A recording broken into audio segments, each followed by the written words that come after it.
So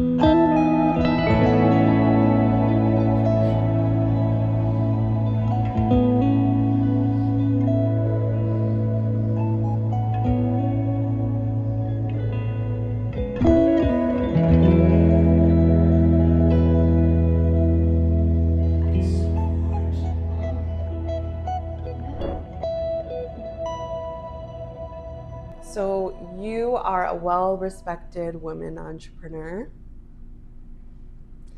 You've built this from the ground up. I did, yeah. You've been a hairstylist for 27 years. Wow. I started when I was 2. And what were you doing at 2 years old? How did I start my hairdressing career? I took a cosmetology course in high school, and High school, I did that too. Yeah, that's how they do it. I know. That's how they do it. They start there. Because there are not enough people in the trades. Could be. They had cooking, no? At the time, there was home ec. No, there was a need for hairdressers in the industry. When I got into hairdressing, there was like a call for hairdressers. I did not know that. So I don't know. I saw something that, that used to be on the TV. They would tell you, like, these are the type of trades that were needed. Now you actually have to go online and look for that stuff. But back then, you could just watch TV and it would come on. Anyways, so my best friend at the time and me were finishing high school, and she had seen an ad in the newspaper for hairdresser assistants, and she applied, and she said, you should apply too. And I said, okay, because I wanted to be an architect, but there was no way that I was going to be able to afford to put myself through university. My parents could not afford it. But I loved doing hair, and I love beauty, and I love fashion, and I thought, hey, even if I just do this for a summer, I just assist for a summer. Yeah.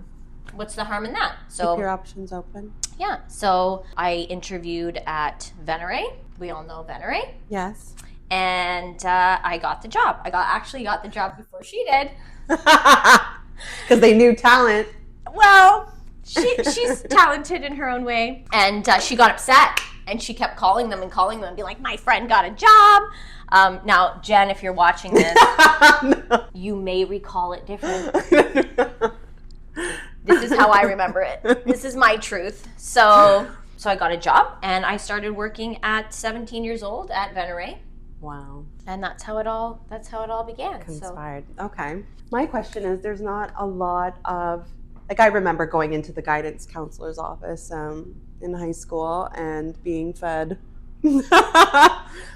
some not so great solutions or paths. Mm-hmm. Was I ever fed any not so great solutions or paths? Honestly, I'm sure they did. Yeah. And I'm sure I wasn't listening. So, so don't listen is the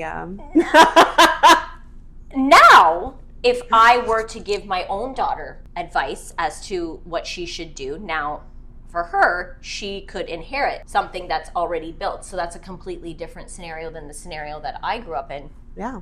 But just from living my own life and my own experience, I do think that I would probably tell her to get a university education. Really? First. And the reason I would do that is just because times have changed. Mm-hmm. And I do feel like my daughter's a very creative person, and so I think that she is going to go into the arts anyways, and I don't even care if it's an art degree. I just want her to have the experience of being at university and getting to know rich men.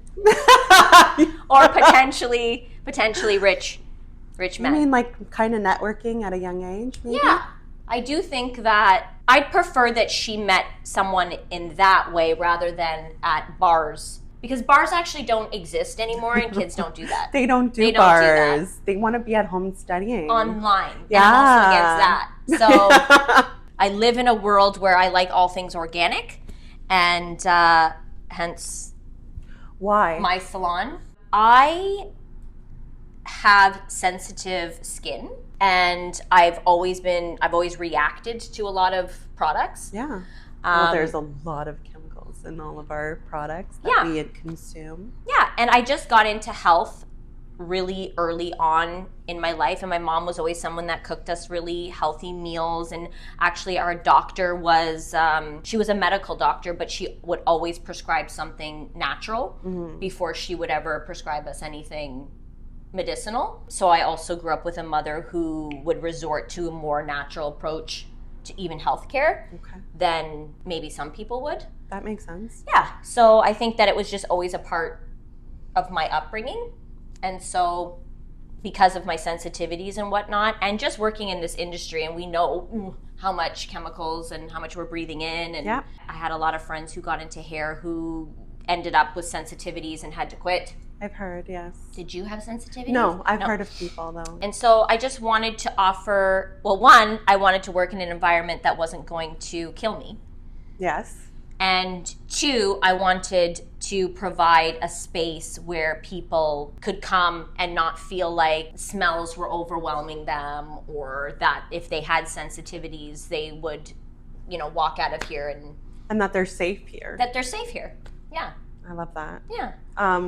We talk to a lot of women entrepreneurs who are just starting their business, or they've had their business for a while and they're struggling. I want to touch on, what does your health, like how is it intertwined with your success? Like what does it mean to Melanie, health as a businesswoman? Well, I definitely think that we need to prioritize our health as businesswomen, because if we're not well ourselves, how can our brains function? How can our bodies function? Me, health in general, I'm standing all day, I'm talking all day. My body is definitely being used a lot more than someone that's sitting at their desk. It's a different type of, I'm physical. 100%, yeah. And so I have to make sure that I have strength in those areas, only because I've had to go to chiropractors and osteopaths and all of that kind of stuff just to be able to function, because there's times when my shoulder will give out and I can't blow dry, and I've had to delegate blow dries to my assistants, and which is why I have assistants and things like that, just because I can't physically do the job all the time. Yeah. So I definitely think that prioritizing your health is a very important thing. Just talking to people all day during COVID, it was a lot. I would go home, I would cry daily. I would call my mom. She would have to listen to me. She was a great sounding board for me. But during COVID, it was hard because we really didn't have a voice. During that time, people who owned their own businesses and who were actually struggling and trying to serve the public, and it was great that the public was coming and seeing us, but we did have to wear masks, and we did have to keep our opinions to ourselves, and we did have to listen to criticisms about maybe concerns that they were concerned about, but they really didn't have any idea what it was like to actually be really in the trenches of COVID. Because I would say hairdressers, gyms, restaurants, all of those businesses were definitely impacted a lot during that time. So mental health at that time was very important for me. So I definitely have done some programs that focus on mental health and energy healing, and just being able to kind of I think one of them not was Mind bring Valley. on. Yeah, one of them was Mind Valley. Excellent app, by the way. I really like Great it. programs. Oh, you're on it. Yeah. Oh, that is so exciting. I love their content. Yeah, it's great. Regan Helier, when I was in a meditative state, she really helped me to envision my future self and merge with my future self. Yeah. And every time I make a decision, I try to believe that that guidance is coming from my future self. So Regan Hillier, if you're listening, she's gonna watch our video. I'll get up really early. I'll get up at 8 a.m. I will stand in line. I'll be in the fourth row screaming, Pierre. So mental health is an important part of owning a business as well. There's just so many, as you know, so many hats that an entrepreneur has to wear. How do you deal with sometimes going from the hairstyling hat to the, okay, now I'm making leadership decisions? In terms of management, that has been more of a new thing for me. I have had Corey on for 6 years, and I feel even though I am the owner of the salon, she has been essential in the growth of the salon, not just as somebody who works for me and who has helped me, but somebody who has stuck with me, and I appreciate her and value her very much. I couldn't do it without, I don't think I could have done it without Corey. So Corey, if you're watching, I love you. Of course she will watch. I love you. Now I've moved on to trying to grow the business, and I've brought on a new assistant, and I struggled a lot to find an assistant. It took years. Why did you struggle? Because of COVID. Because there just wasn't anybody taking a hairdressing program at that time. When I was putting ads out for a hairstylist, they were not coming from within the country. Like, it was coming from outside the country. People were wanting sponsorships to work for me, and that wasn't anything that I was looking for. I was looking for either a stylist who already had an existing clientele, and those stylists actually were either ran into their basements to do hair, or they left the industry altogether, or they were sticking to where they were. So there wasn't a lot of people making changes. So when I met my new assistant, I met her in a mall. So I met her organically. And it was like... Not through an app? It wasn't through an app. Because that's not how shit works for me.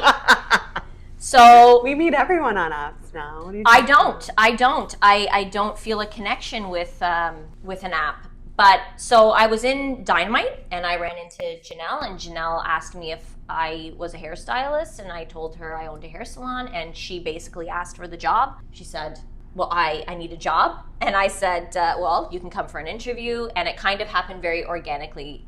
So I would say, to answer your question, how do I move from one hat to the next? I do it very organically. Being a hairstylist is a part of who I am. Being an owner of a business is a part of who I am. And now taking on this more of a management role, where I'm hiring people and firing people. Okay, how important is it to fire people as much as to hire people? Let's talk about that. Firing, it's uncomfortable, but... the funny thing was, it wasn't uncomfortable at all. This comes very naturally, yeah. I think, to you. Yeah. Melanie is really good at speaking her truth. Yeah. Standing up for herself. Thank you. I've seen that a lot in you, and that's something that inspires me all the time, because this is something I've learned lately, as of late, to not tolerate disrespect, to speak up for yourself. And it has been a wild ride learning how to hire and how to fire, and how imperative that is for the culture that you want to create. For sure. You definitely don't want to be wasting time, energy, resources, on someone who is not aligned with your vision, and who doesn't respect your journey. Respecting your journey, I like that. Yeah. Yeah. I have to have people in my workplace that respect my journey. I talk about my journey. I'm very transparent about the truth about owning a business. I don't lie to them. I don't sugarcoat anything for them. I tell them about the struggles that they might have while growing their business. I think it's important for them to know that life isn't handed to us on a silver platter. I don't care where you came from. I don't care what your parents have done for you. When you step into a workplace that someone has built, you respect them. And I feel like I maybe wasn't always that person. And so when I come across an issue with an employee, I do try to remember what it was like to so be... compassion. You practice compassion. I try to. I try to. Well, this is so nice to hear from you, Mel. I never thought the sign was here. It's hard for me to admit I'm wrong. But any of you people who employed me in the past, because I'm someone who speaks my truth and I'm authentic to myself, I think that I haven't always been the easiest employee because I was young and I was naive and I didn't appreciate their vision, but I also knew when I didn't align with one. Okay. How did you know? They fired me. No, I'm just okay. no. That was only one time. No. I've been let go.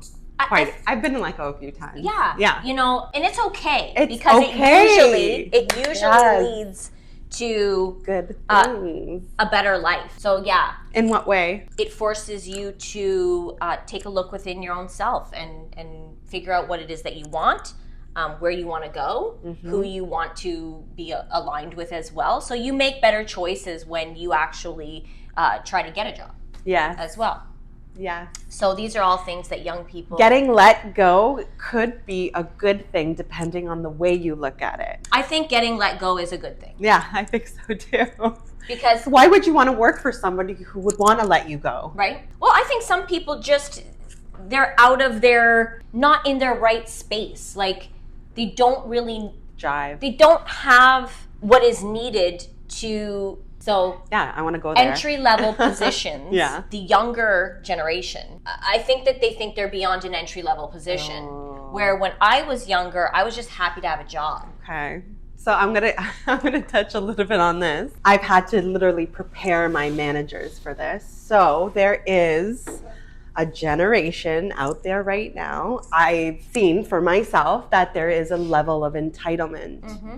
Now, it's just embedded, and it's not the parents are like, what did I do? How did I screw this up? My kid is entitled. And I looked at them and I'm like, it's literally not your fault. It's embedded. And I don't know if it's in societal things, schooling, social media, content, what it is, but there is a level in entitlement.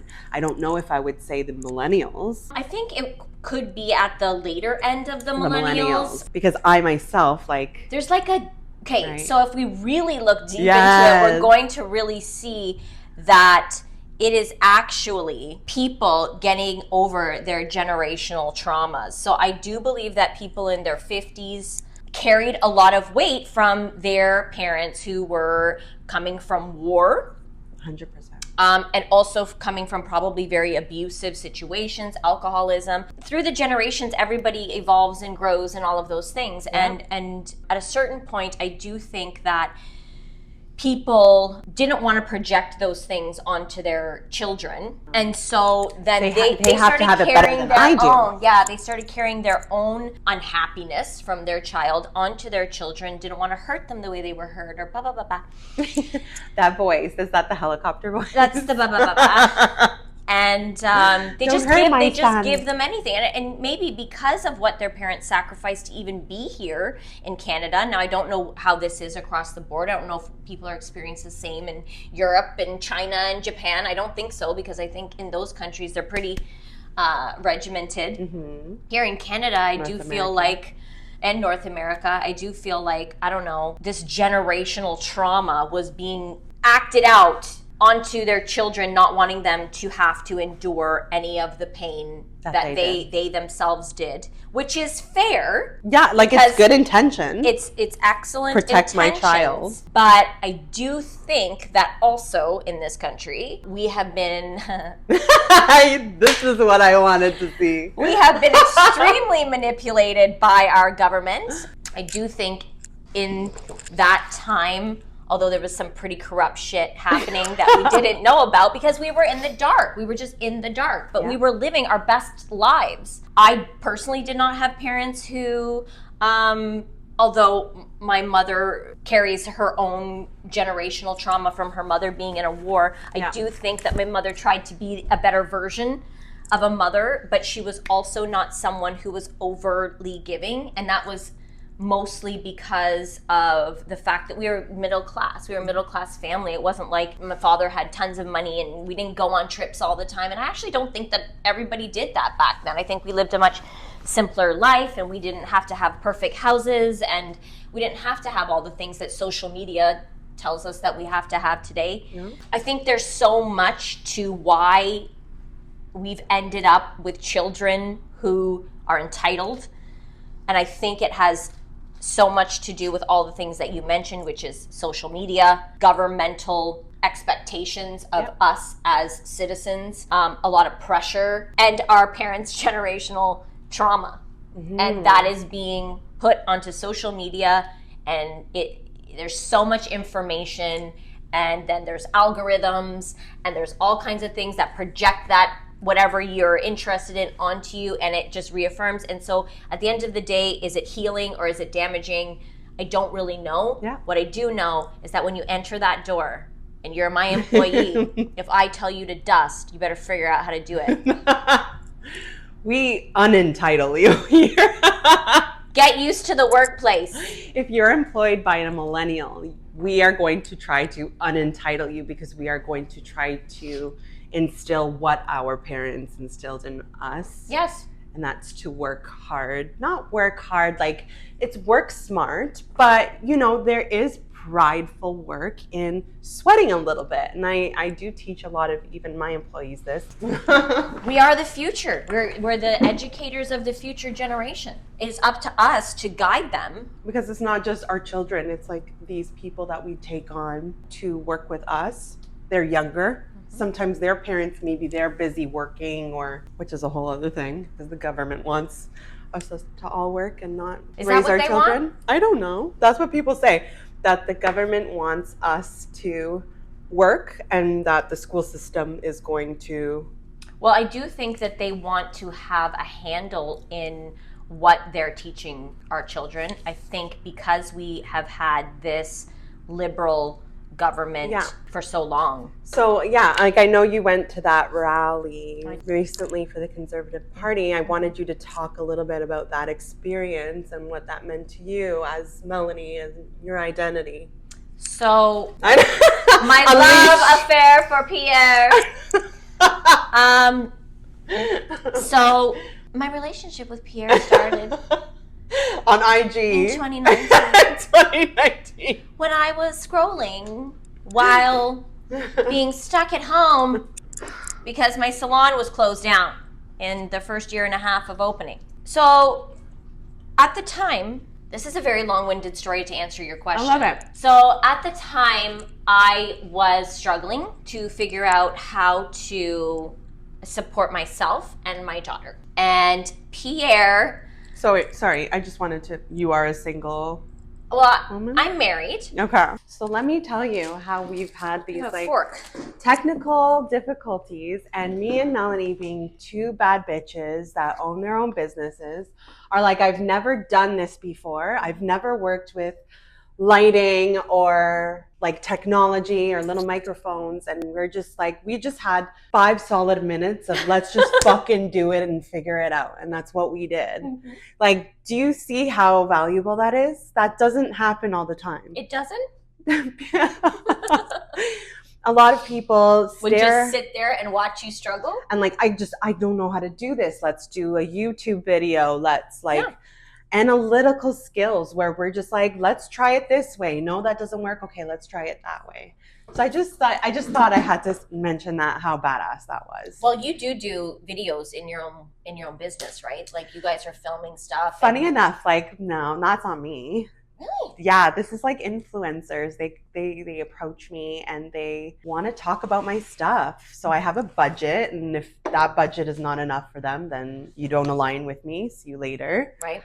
But if it aligns the budget, I give them a whole whack of stuff to try out, to detail and tell the audience what it's about, the experience. So I'm very passionate about the customer experience. So by the time they go into the front door to the time they leave, I want us to touch on all 5 senses. So this is the feel, the smell, the look, what you hear, all of it. So I feel like I when an influencer comes, I just intensify that so that they can really, in the small time they have with me, can see what I'm all about. That's good. Don't you wish that people could smell through a phone?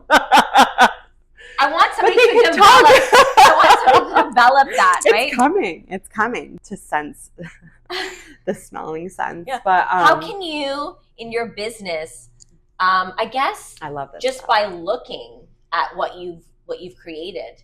Yeah, correct. Maybe they can just a little like if it's hot steam. Yeah, the steam that vapors up like that. They can already.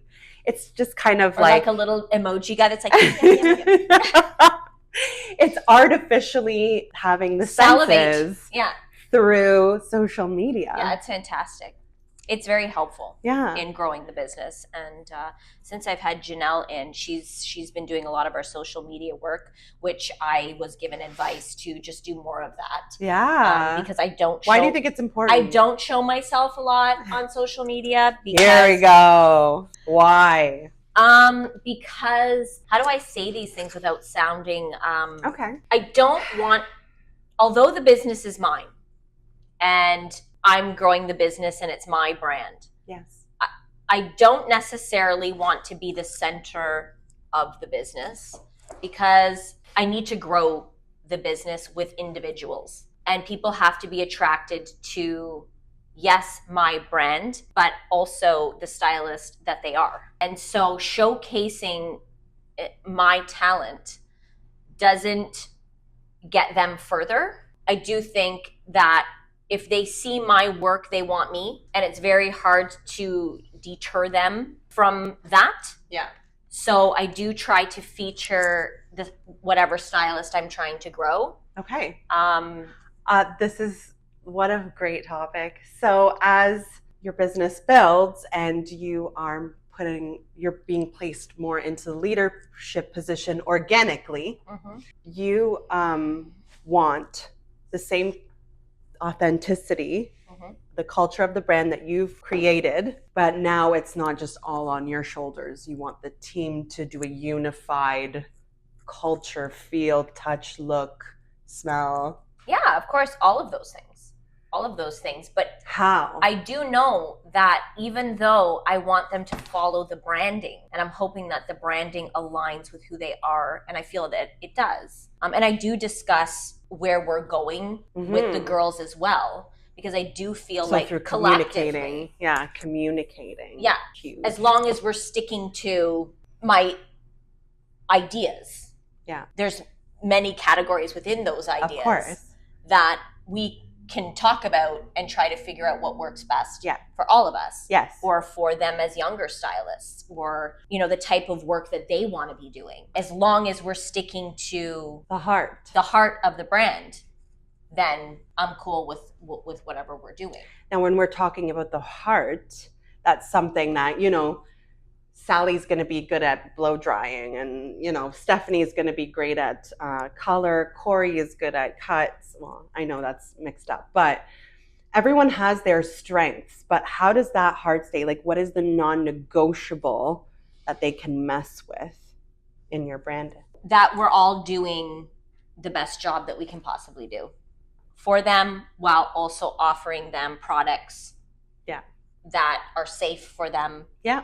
That are current. I think it's good to stay current. Yes. Motivational, like stay on the trends. Yeah, you're not like falling behind in the times. Exactly. We know what's going on today on today's trend. Yeah, we want to be up to date and offering our clients the most up to date services that we can.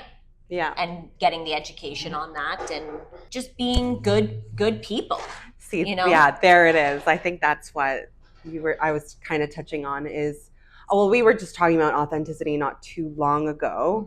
How has authenticity helped you in your business building? Well, I don't know if it's always helped me in my business building. Why? I mean, obviously, when you're truly being your authentic self, that authentic self obviously changes as well in time. I mean, through experience. I think it repels and attracts. It does. And so there was a transitionary period where I definitely lost people, like clients coming to the salon, whether that be because of, my views didn't align with theirs, or, I mean, there's so many different reasons why someone might come and go. I attracted the people that did align with me. So it made room for people who fit to fit more. Yes, Yeah. yes. That's what I wanted to hear. Yeah. I think it's so important to let go of what no longer serves you so that you're making room for things that do. Yeah. Instead of changing your authentic self, right? And minimizing yourself, making yourself smaller for other people. So Melanie has all these views about politics, and you know the person is maybe not comfortable talking about it, but there goes you making yourself smaller, changing the topic to something very surface level when you are a deep individual and you like deep conversations. Right, I do.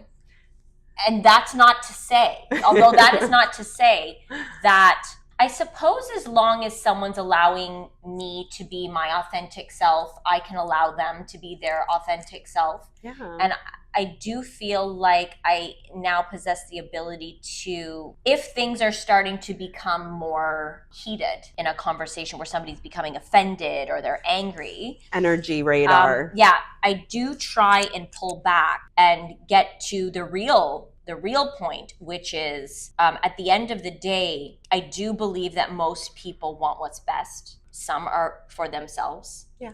Agenda. But I do think that at the end of the day, people just want to see a change for the better.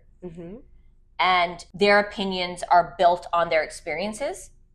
And I have learned that everybody's experiences are different. Yes. And I don't know everybody's full story or why they feel the way they do or why they think the way they do. And I'm not here to judge anybody's experience. Or veer it. Or veer their opinion in any way. Right. We all have our own ways of thinking, being, acting, whatever. At the end of the day, I'm your hairdresser. So I have to go because I have gone through hairstyling school at Marvell in Yorkville, and the rules kind of stick to me. Like, it's so ingrained in you because they were so adamant about these things. Half of the business that you receive is because of the skill that you have. And the other half is the person that you are, which is why showing up like this in marketing and showing the audience who you truly are, it's an opportunity, I think, for you to attract the type of clients or employees that are for you. Absolutely. Yeah. Yeah. And I have felt in my life that I have been silenced or people have attempted to silence my authenticity or my honesty or my delivery, anything that makes them feel icky. Oh, you make people feel icky sometimes. I make people feel icky. Yes. Why? Because I challenge their own perspectives. Yeah. And they're not ready to either accept those perspectives or they're uncomfortable with those perspectives themselves or they've been taught that people shouldn't act or behave in those certain types of ways. I'm lucky that I had a mother who, although fought with me, allowed me to be my authentic self. And it, in fact, encouraged me to be my authentic self and then sent me out to the dogs. I taught you everything I know. Yeah. Out you go. Out you go. You be you, girl. You be you. Girl power. Yeah. Thank you, Beyonce and Pink. Yes, they are artists that taught us to, as women, to speak up. I do want to touch more on the hairstyling rules, but another thing I want to say is like how important it is just as a woman in general to be able to have your voice. And what has that done for you personally? What has my voice done for me personally? Although I think I view my voice as something negative, do think that could we talk about my that? voice could have been helpful. Could have been helpful. Yeah, to others. Mm-hmm. You know, I think I make people think. Yeah. Yeah. I think I say things that I laugh all the time. People don't expect. I have so much fun every time you do my hair, which Melanie does my hair. Hi. Yes, so anyone that knows my content knows my hair, and then this is like the creator behind it. I have so much fun with you, and it is like you are so talented. You are so talented. Like I knew this from the second you touched my hair. You are so talented. But then when I got to know who you are, the experience here was just another thing. Like we attracted each other because I'm the same way. I like to pick and prod at different perspectives, and I don't like to solidify my opinion because I like contesting. It's fun. I don't know. It's just something I'm so passionate about, which is why I'm coaching today. But it's been, honestly, we've had like the biggest laughs, but I've seen points that you've had full accountability over certain perspectives of yours and where that came from, and you've had curiosity as well. Sure. And I've seen you literally sat in that chair and just like think. And it's like really cool to see that even somebody with a loud voice and who is bold about what they have to say, even they can have those points of accountability and like rethinking things. So you're doing for other people, but you yourself accept that as well. Of course. Loud voices. Yeah, I love to hear the thoughts and opinions, and I love it. And I think that I'm like you in that way, where I think that people don't always feel comfortable expressing their true selves. And the truth is, I really want to get to the true self. I care most about the truest self, and those who are hiding their true self just make me make you mad. Make me want to delve deeper into their psyche. Wait a minute, just come over here. Let's talk. Let's really dig deep here. Let's really discuss. Mel, you do hair. What do you mean? What do you mean you don't want to go that deep? What do you mean you want to fish, just blow dry and go home?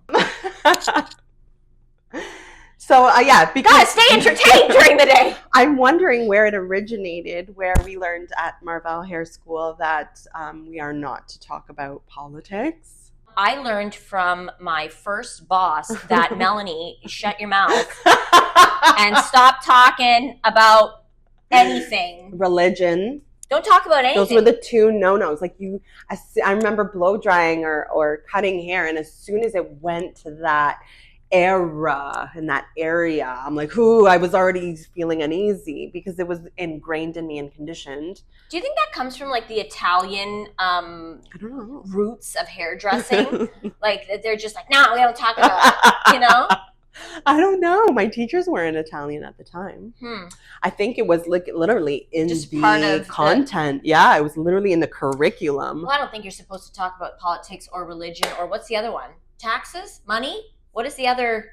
Was it politics? Taxes? Religion? There was a third. No, that taxes is death and taxes.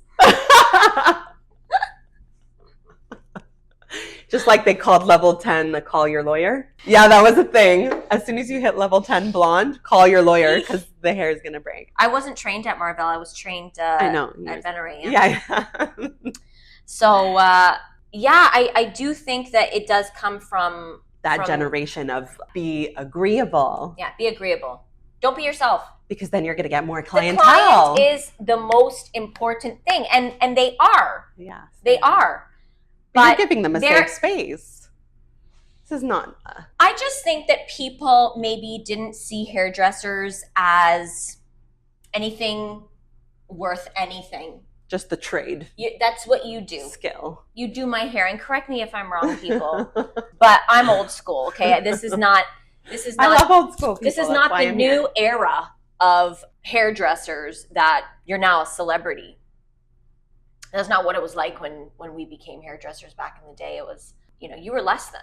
And I think when I started working at Veneray, that's when I really started to understand that particular salon embraced hairstyling as a profession. And I started to feel like I worked for another person who, it was ingrained in her, but her mother owned a hair school, and I think it was ingrained in her that she had something to prove, as if hairdressers were less than it, and she would repeat that to me. And almost like reciting, like ingrained. Yeah, it was like something that she believed that I was kind of like, well, that's not true, right?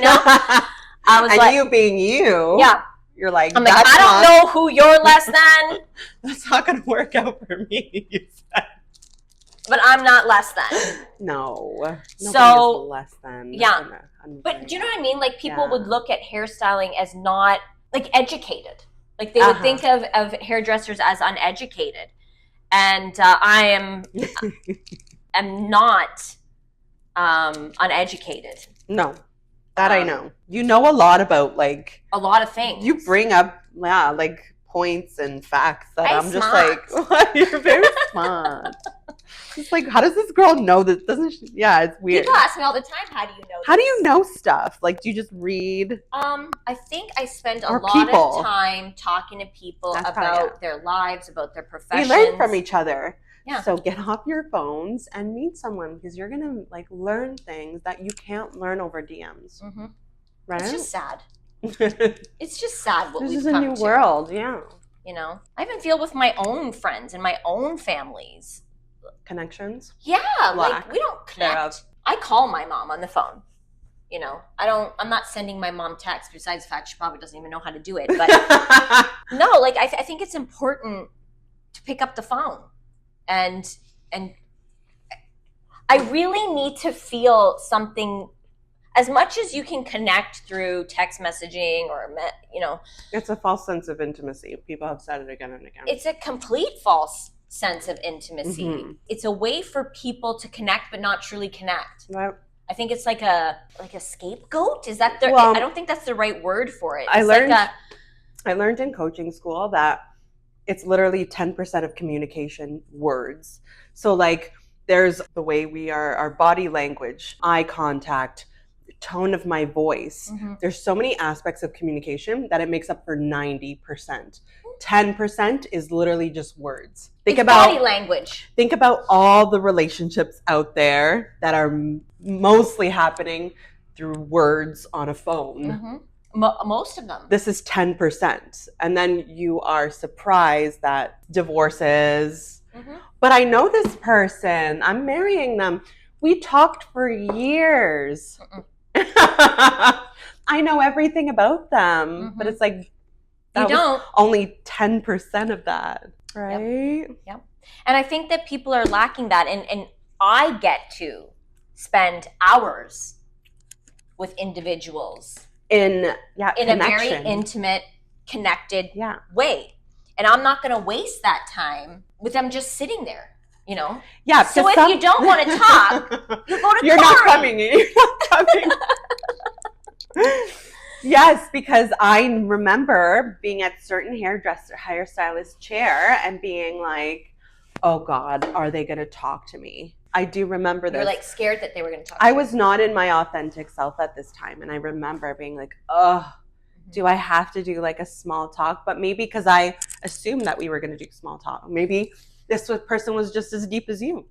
Yeah. And I didn't give them a shot. Right. Because of fear or whatever that was stopping me at the time. Yeah. So if you don't want to be your authentic self, don't come here. Don't come here. This is this is authenticity. I'm going to dig deep. Now So the salon is called Hairstyle Lifestyle. You do know that, right? It's called Anemone Hairstyle Lifestyle. No, I did not know that. So their lifestyle is encapsulated in the hair. Like it's not just about like it's your like DNA, like your identity. It's not just a canvas. It's not just something that I see. People ask why I ask so many questions. Like, just do whatever you think. Yeah. Oh, shit. I know you don't like when I say that. Like, I feel the resistance right away when I'm like, do whatever you think is nice. And it's because, like, I just don't want to think about it. I know. But it's not my authentic self in my hair. No. When you go home and you look in the mirror. I'm not authentic. And then you go. It's your authenticity in my hair. And then you go. I need my authenticity. I don't like this. It's true. It's true what you're saying. So, like, it's important to, you know what, take fucking time. Look for something that matches your... I think it's important that people, they don't have to come with... I think that there's value in coming in and saying, I want something new. You know, I'm bored with what I have. But you also have to be accepting about... And I think that's what I actually had this experience with a client, and she stopped coming to me, and she started going to Corey, and she felt very probed by me. What's probed? Not physically. I asked too many questions. Okay. About herself. Because you wanted to know. Because I needed to know how her hair was going to work into her lifestyle. Because I can give you... I don't think a lot of hairstylists do that. I don't think they care. Yeah. Because I think that they just want to get their $500 and for you to go home. Yeah.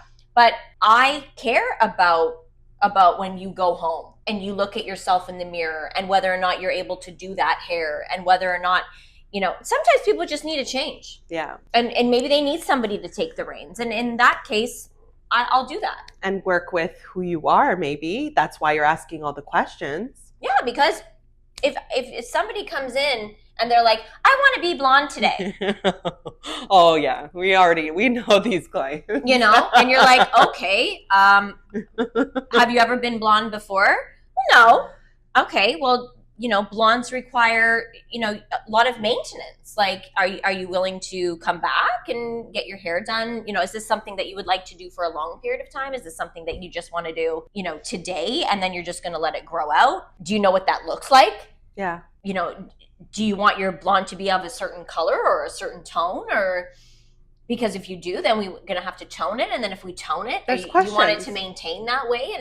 And if you... This is a lifestyle that you are choosing. This is a lifestyle. Can you commit to this? Exactly. Easy. Absolutely. So it can't just be whatever you want. Oh, well, I could cut your hair off and dye it purple. And something I wanted to touch base is regulating emotions with like their hair. So sometimes I know that people, when they're going through, like at one point losing my job and feeling absolutely like so in the pits, I'm like, I need change. And without even regulating my emotions, I got the chop. Mm-hmm. I got the bright colors. And maybe you might, I don't know. I mean, I know. I find that a lot of people do this. Have you ever encountered unregulated hair coloring? I think I've attracted an older clientele. Okay. And because I've been doing hair for 27 years, I know my clients well enough to know when they're dysregulated. You're like, I don't think this you want. And there's sometimes when I'll say, I don't know if that's a good idea. And, if they push me, I'll say, okay, but I don't want to hear about it. Right. Utilizing the look of your hair. So you were saying, when you did Mind Valley and you were envisioning a future you, mm-hmm. and everybody has their vision boards and what they're working towards. Mm-hmm. I think that it's such a cool tool to be able to utilize the hairstyle that you are authentically choosing as that future. It's mm-hmm. like a tool because you're looking in the mirror every day and you're seeing it. So thank you so much for tuning in to my very first podcast episode. I have no idea what this is going to grow into, but it's something that I'm really excited about. Talking to Mel was really eye-opening about the society influences on us and our businesses. And I just thought it was a really cool conversation to have recorded, and I hope you enjoyed it. Thank you.